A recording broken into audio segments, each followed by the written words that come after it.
They always say the customer is always right, but I know this diamond is real. And the fact that this guy brought in his own cheap little tester, I'm going to be nice. They always say the customer is always right, but I know this diamond is real.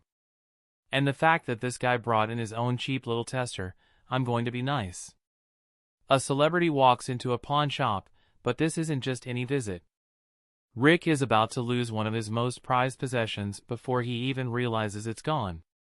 When big names step through those doors, the stakes skyrocket and deals happen at lightning speed. From legendary guitars to championship rings, the game of high-stakes pawning is brutal, and not everyone walks out a winner. Tune in, because when Dana White sets his sights on Rick's treasured samurai sword, things take a shocking turn. Hollywood meets pawn. A man named Robert walks into the shop carrying a poster of Dennis Quaid playing Ronald Reagan. He's beaming, certain that this poster, signed by Quaid himself, is worth at least $350. Rick, of course, isn't about to just take his word for it, he's been in the game too long for that. But as Rick takes a closer look, his expression shifts, not with skepticism, but with something else entirely. Something that makes even Chum pause.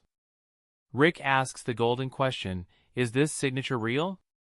Robert, without missing a beat, swears up and down that it is. But anyone selling something at a pawn shop will say their item is the real deal. Rick calls in an expert. Except this time, the expert isn't just some random man with a magnifying glass, it's Dennis Quaid himself. The moment Quaid walks in, Robert looks like he's about to faint. It's all fun and jokes until Rick hands over the poster and asks, "Did you sign this?" Quaid squints at it, tilts his head, and then nods. "He was my favorite president, and I voted for him twice. First time I voted for him, in 1980, I was an actor out in Hollywood already. And I came home and my roommate, said, 'Who'd you vote for?' I said, 'Reagan.' He said, 'You are kicked out of the hippies.' It's real." Robert is probably thinking cha-ching time. But Rick, always ready to negotiate, only offers $100. Robert's confidence wavers, but he plays it cool. They go back and forth before finally settling on $200. Not quite what Robert wanted, but he just met Dennis Quaid, that's got to count for something. Then there's James, another hopeful seller, walking in with a Bob Dylan album, self-portrait, released back in the 70s. Looking a little worn but still intact, James wants $150 for it. But Rick isn't so sure. He points out that the album isn't one of Dylan's best, it's mostly cover songs, not original material. Not exactly a hit among collectors. Rick plays it safe and lowballs James with an offer of $50. James hesitates but finally gives in. What he doesn't know is that Bob Dylan is actually in town, performing in Las Vegas. Rick hatches a plan, get the album signed, flip it for a higher price. He sends Chum-Li on a mission. By some stroke of luck, Chum-Li manages to run into Dylan outside his hotel. Dylan, being gracious, agrees to sign the album. But here's where Chum-Li messes up big time. Instead of just getting the signature, he asks Dylan to personalize it to him. Back at the shop, Chum-Li proudly presents the signed album, grinning from ear to ear. Rick, on the other hand, is not amused. He stares at the inscription, to Chum-Li, best wishes, Bob Dylan. A one-of-a-kind, personally signed Bob Dylan album, but only valuable to one person. Chum-Li himself. I love items. I thought it was fascinating. I didn't know that divers' knives had a special, subsection. Rick shakes his head, knowing full well that no one else will want to buy it. Classic Chum-Li move. Then there's Steve Carell. At first, Rick doesn't even recognize him. He eyes the man and jokingly says he always imagined Steve Carell would be much shorter. The man finally admits, yes, he is that Steve Carell. Carell, instead of selling something, gets interested in a World War II diver's knife. He picks it up, turns it around in his hands, and jokes that it looks more like a billy club. After some laughs, they start negotiating. Carell offers $4,000, which is much more than the original asking price of $2,500. But Rick, sensing an opportunity, pushes it up to $5,000. Carell, not backing down, raises his bid to $6,000. The game is on. In the end, though, Carell decides not to buy the knife. He's just browsing, enjoying the weird and wonderful world of pawnshop treasures. Still, Rick knows that in Las Vegas, you never know who you'll bump into. And then there's Dana White, the president of Ultimate Fighting Championship, walking in, ready to drop some serious cash. Chun-Li, as always, lets something slip. Rick's prized samurai sword, which took 2 years to restore, is not for sale. That, of course, makes White want it even more. Chun-Li, sensing a big payday, tells him it's worth $40,000. White, without hesitation, offers $33,000, plus another batch of swords, for a total of $60,000. Before Rick even knows what's happening, the deal is done. Rick walks in a few minutes later and realizes his prized sword is gone. Sold! Just like that. He's annoyed, but what can he do? The money's already in the register. At least he's got another sword to show White, hoping to sell it for $10,000. White, always the businessman, talks him down to $9,900. Another deal done. Then comes Mick Foley, the hardcore wrestling legend, coming in to authenticate a signed Mankind mask and a Dude Love t-shirt. Chun-Li, being the wrestling fanatic that he is, loses his mind. The seller, Scott, is hoping for $300 for the shirt and $200 for the mask. Foley confirms that they're legitimate, but Rick only offers $200 for both. Scott, disappointed, decides to keep his treasures. Meeting Foley in person? Priceless. Selling his items for a fraction of their worth? Not happening. And then there's the Def Leppard guitar. A stunning blonde woman walks in, asking $10,000 for it. It's signed and painted by Phil Collen himself, making it a rare find. Rick, cautious as ever, calls in an expert, who turns out to be Phil Collen himself. Collen recognizes the guitar instantly. He even plays a few notes, proving it's still in top condition. The seller, confident as ever, sticks to her price. Rick, playing the long game, offers $8,000. After a bit of haggling, they settle at $8,500. And finally, Katie Couric, the famous journalist, comes in, eyeing a Mark Twain signature. Corey, not recognizing her at first, mistakes her for Katie Holmes. Then Kate Winslet. Couric laughs it off, but she's got her eye on something big.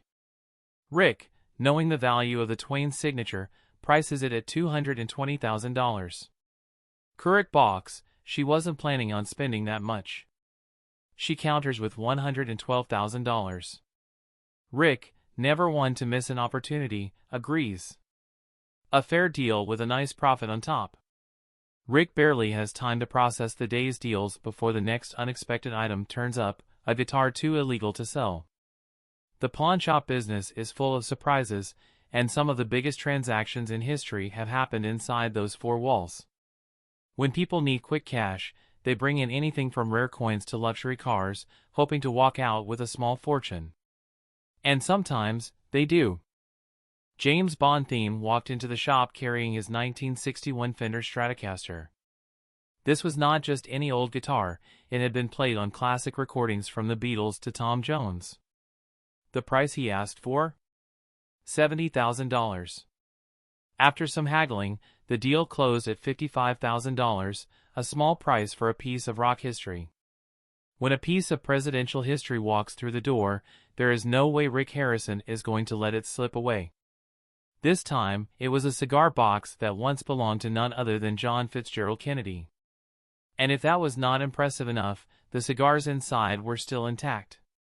Since a similar John Fitzgerald Kennedy cigar box had previously sold for well over $500,000 in the 90s, getting this one for $60,000 was practically a steal.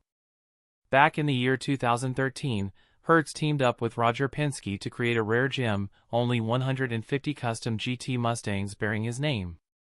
one lucky owner decided to part ways with his and rolled into the shop looking to make a deal. To prove it was the real deal, professional race car driver Joey Logano took it for a spin. The test drive must have been convincing because it sold for $60,000.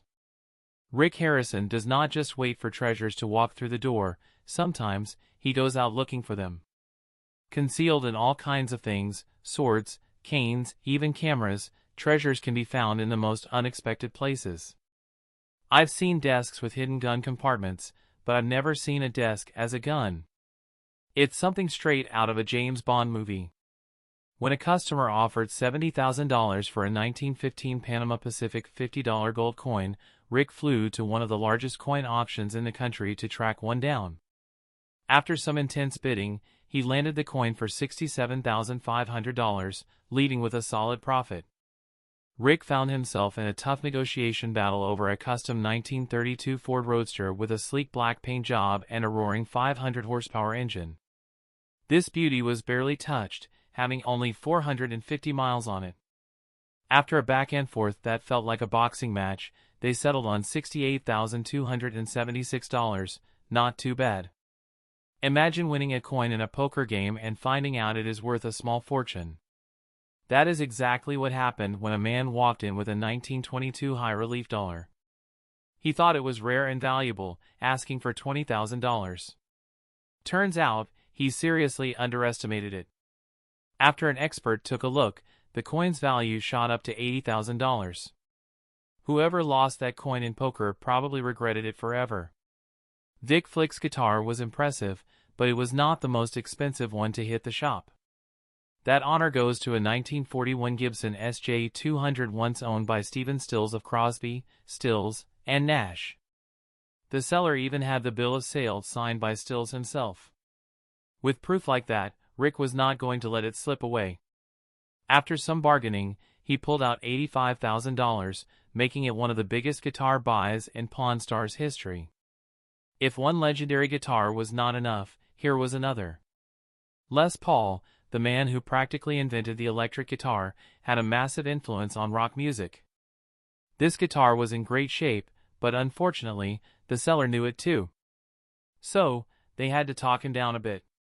His wife, Mary Ford, was also a music legend in her own right. So, when a guitar of hers showed up at the shop, the price tag was bound to be high. The seller originally asked for a jaw-dropping $250,000. Rick worked his magic and got it down to $90,000, knowing it could be worth even more down the road. A 1932 Lincoln Roadster with a powerful 12-cylinder engine rolled into the shop looking like it had been frozen in time. The owner knew he had something special, and he was right. The deal closed at $95,000, making it one of the most expensive cars ever sold in the shop. But that was not even the end of it. Another car, a Shelby GT350, also got a buyer at an even $100,000. This was not just a single item, it was a haul. A man walked in pushing a cart loaded with over 200 pounds of silver. Pre-1964 coins, silver bars, and a massive pile of precious metal that had been sitting around for more than a decade. His father had advised him to invest in silver, and it paid off big time. After some weighing and calculations, Rick shelled out $110,000. That is what you call a good day at the pawn shop. Are collectibles and precious metals the safest long-term investment or just a gamble? Let us know what you think in the comments. Don't forget to like, subscribe, and hit that notification bell for more incredible pawn shop finds and high-stakes deals.